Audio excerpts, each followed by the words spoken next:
우리 옆 사람 축복하십시다. 이렇게 축복하십시다. 영적으로도, 육적으로도, 영적으로도, 육적으로도 잘 되시길 바랍니다. 그 불교 경전에 전해지는 얘기가 있죠. 우리 여러분들 다 이미 아실 겁니다. 그 장님이 코끼리 만지는 얘기. 그 인도의 경문왕이 코끼리를 키우는 왕인데 한날은 그 코끼리를 타고 이제 시가지를 나갔는데 장님들을 만나게 되죠. 그래서 평생 코끼리라고 하는 걸 본 적이 없는 장님들한테 은혜를 베풀어서 비록 보지는 못하지만 한 번씩 만져봐라. 그래서 이제 장님들이 와서 코끼리를 만지는데 그 경문왕이 묻습니다. 그래, 만져보니까 코끼리가 어떻게 생긴 것 같냐? 그래서 귀를 만졌던 그 장님은 아유, 이게 그 알곡과 쭉정이를 가르는 채 있잖아요, 채. 아유, 코끼리는 큰 채처럼 생긴 것 같습니다. 채. 큰 채처럼 생긴 것 같습니다. 귀를 만지다. 근데 다리를 만졌던 그 장님은 아니, 코끼리가요, 큰 기둥처럼 생긴 것 같습니다. 등을 만졌던 장님은 어때요? 아, 코끼리는 큰 마루 같아요. 대청마루 같아요. 뒤에서 꼬리를 만졌던 장님이 아니야. 왕이시여, 코끼리는요, 큰 동아줄인 것 같습니다. 그 왕이 껄껄껄 웃으면서 부분만 알고서 전체를 못 보는 게 바로 인간이구나 하는 생각, 인간이구나라는 말을 했다 그래요. 네. 그러니까 인간이 많이 아는 것 같지만, 다 아는 것 같지만 부분밖에 몰라요. 부분밖에 모르면서 그 작은 논리로 더 큰 세계를 알려고 들어요. 그러니 그게 되겠습니까? 현대 철학의 3대 주제가 있다 그래요. 그게 행복, 정의, 죽음, 이렇게 말을 합니다. 그러니까 철학자들이 지금 요즘 이쪽에다 많이 이렇게 책도 쓰고 이야기도 하는데, 행복이란 무엇인가? 정의란 무엇인가? 그리고 죽음이란 무엇인가? 행복하고 정의는 저쪽 하버드 쪽에서 많이 얘기를 하죠.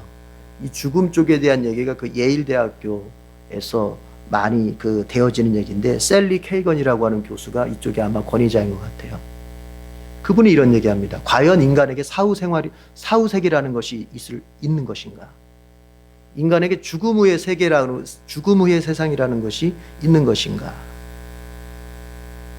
그거를 물으려면 먼저 짚고 가야 될 게 있다. 그건 뭐냐면 인간에 대해서 알아야 된다. 사후세계를 논하려면 인간을 먼저 알아야 된다는 거죠. 특별히 인간의 구성에 대해서 생각을 해봐야 된다.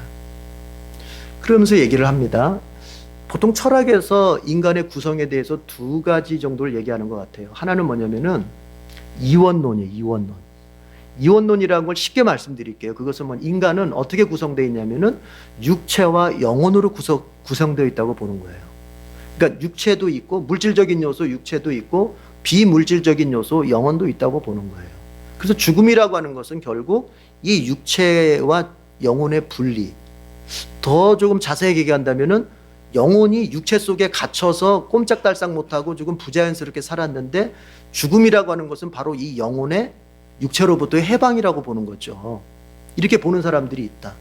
또 하나는 뭐냐면 이제 이론론이라고 할 수 있는데, 그 이론론도 여러 가지가 있으니까요. 그 중에서도 이분이 셀리 케이건이 말하려고 하는 것은 물질주의를 말하는 것 같아요. 물질주의. 그것은 뭐냐? 인간은 오직 하나로만 구성되어 있다는 겁니다. 뭐로? 육체로만 구성되어 있다는 거예요. 그런데 그 육체적으로 구성되어 있다 할지라도 그 육체가 다른 그 육체를 가진 존재들이 있죠. 동물들이나 이런 다른 육체를 가진 존재들에 비해서는 굉장히 특별한 기능을 가진 육체라고 얘기하는 거예요. 그래서 그러니까 이제 동물들은 먹고 자고 놀고 하지만 거기서 끝나지만, 인간은 특별한 기능을 가졌기 때문에 뭐냐? 생각하고 느끼고 뭔가 계획을 세워서 살고, 의지로, 이런 것들. 그러니까 정신작용이라고 말할 수 있는데, 이렇게 말하죠. 그 정신작용이 육체와 별개의 독립된 거로 실체로 존재하는 게 아니라, 사실은 그 정신작용이라고 하는 것도 결국에는 육체의 한 기능일 뿐이지 그것이 독립되고 있지 않다. 이렇게 보는 쪽이에요. 근데 이 셀리 케이건은 어느 쪽이냐면 바로 자기가 그 물질주의자예요. 그래서 결국은 결론은 뭘 말하고 싶겠어요? 사후세계는 없다. 이걸 말하고 싶은 거죠. 그러면 사후세계가 없다고 인정을 하게 되면요, 사후세계가 없다고 인정한 사람들은 이제 어디에 초점을 맞추게 되냐면은, 삶은 이 세상뿐이니까 중요한 건 현실을 어떻게 행복하게 살고 어떻게 잘 살 거냐, 여기에 초점을 맞춰서 이제 살아야 된다고 주장을 하게 되는 거예요. 사후세계가 없으니까 현실에서 내가 성공하고 현실에서 행복해야 되고 이 현실을 어떻게 살아야 될 것이냐, 여기에 더 고민하게 되는 거죠. 그렇게 갈 수밖에 없어요, 그게. 그런데 이분이 이런 얘기합니다. 인간은 절대로 육체와 영혼으로 구성되어 있지 않다는 거예요. 인간은 오로지 육체로만 구성되어 있다는 거예요. 그러면 왜 영혼을 인정할 수 없느냐? 그가 딱 하는 말이 이겁니다. 논리적 근거가 없다는 거예요. 인간에게서 영혼이 있다고 하는 것에 대한 논리적 근거가 없다는 걸 여러분 아시죠? 철학은 한마디로 논리잖아요, 논리. 이게 말이 논리가 돼야 철학적으로 인정을 받잖아요. 근데 아무리 생각해봐도, 아무리 자기가 이렇게 연구해봐도 논리적 근거가 없다는 거죠. 인간에게 영혼이 있다고 하는 건. 단지 그것은 인간의 신념 내지는 신앙의 문제지, 그것은 논리적으로는 근거가 없다. 이렇게 말을 합니다. 자, 그런데 이런 사람이기 때문에 여러분, 더 나아가서는 어디까지 건드리게 되냐면, 사후세계라고 만약에 있다면, 그래서 흔히 영생이라고 하는 것이 있다면 자기는 더 고통스러울 것 같다, 그런 얘기를 해요. 한마디로 영생은 형벌이다, 형벌이 될 것이다, 이렇게 보는 거예요. 이 사람 아마 유대인인 것 같아요. 책을 보니까 자기도 아침마다 일어나서 히브리어로 자기가 찬송가 부르는 걸 좋아한다는 거예요. 그러니까 아마 유대인인 것 같아요.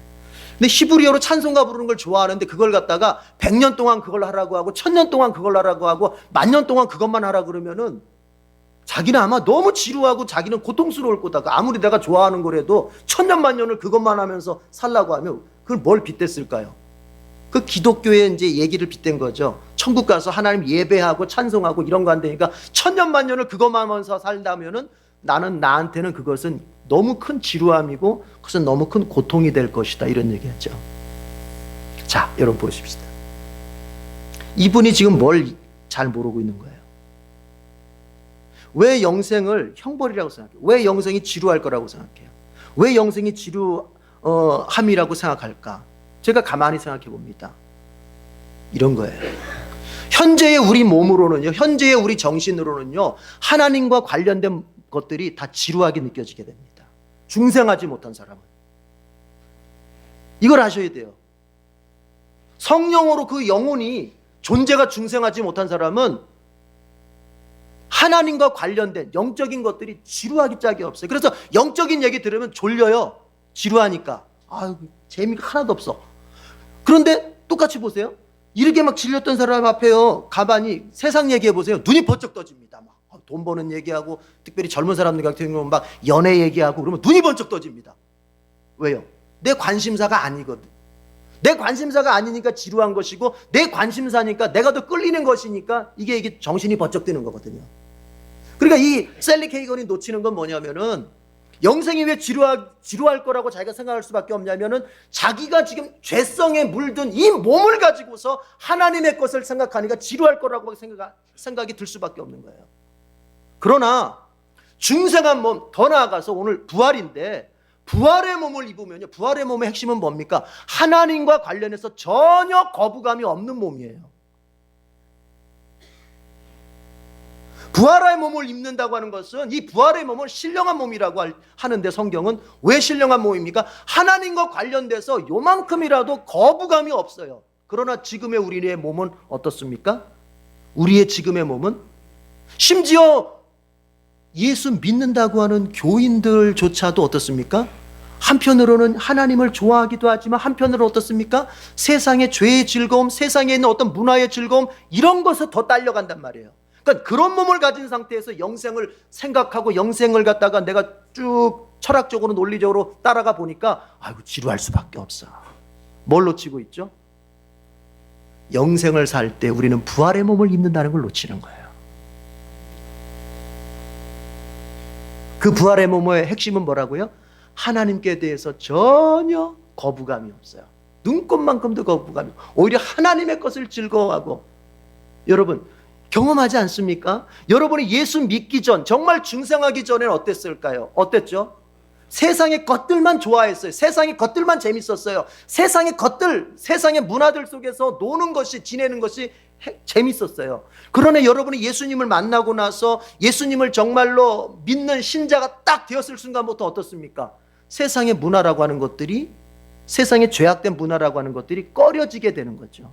그러면 우리가 지금 부활의 몸을 잊지 않았을 때도 중생했기 때문에 이 정도의 어떤 거부 반응, 세상에 대해서는 거부 반응, 하나님께 대해서는 친절의 반응이 있는데, 수용의 반응이 있는데, 부활의 몸을 입었을 때는 어떻게 되느냐? 100% 세상의 것에 대해서는 100% 거부 반응, 하나님께 대해서는 어떻게? 100% 수용의 반응에 그 반응이 일어난단 말이에요. 그런 상태에서 영생을 사는 거예요. 우리가 지금 이 몸을 갖고 영생을 사는 게 아니라 철학이 놓치는 게 바로 이런 거죠. 또 하나, 영생이 왜 고통스러울 거라고 생각하느냐? 그분은 여기서 영생을 산다고 생각하는 거예요. 여기서 1000년, 여기서 10,000년, 여기서 1,000,000년을 산다고 생각하니까, 이 지긋지긋한 이 지구에서 이 악이 팽창하고 정말 못된 사람들이 이렇게 가득한 곳에서 내가 1000년, 10,000년, 1,000,000년을 산다? 고통스러운 일이겠다. 뭘 놓치고 있습니까? 우리의 영생의 장소는 여기가 아닙니다. 사도 요한은 그걸 이렇게 설명하잖아요. 눈물도 없고 애통도 없고 죽음도 없는 곳. 이게 뭘 말하는 거예요?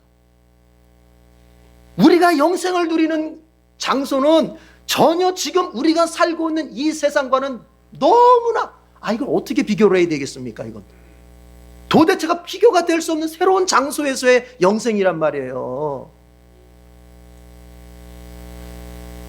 여러분, 기독교인이 소망한다고 하는 건 뭘 소망하는 거예요? 바로 그 나라, 그곳을 소망하고 바로 그 부활의 몸을 소망하는 것입니다.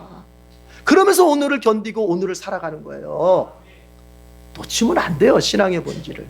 자, 그런데 우리가 아직 부활의 몸을 입지 않았고 그 나라를 우리가 직접 들어가 보질 않았기 때문에 우리는 다 알 수 없습니다. 다 알 수 없는 것을 내 작은 논리로, 셀리 케이건처럼 논리적 근거가 희박하기 때문에 영혼도 인정할 수 없고, 논리적 근거가 희박하기 때문에 천국도 인정할 수 없고, 논리적 근거가 희박하기 때문에 죽음 후에 우리가 살아가는 영적 세계가 있다고 하는 것을 인정할 수 없다? 그건 장님이 코끼리 하나만 부분을 만지면서 코끼리의 전체를 논하는 거하고 다를 바가 없는 거죠.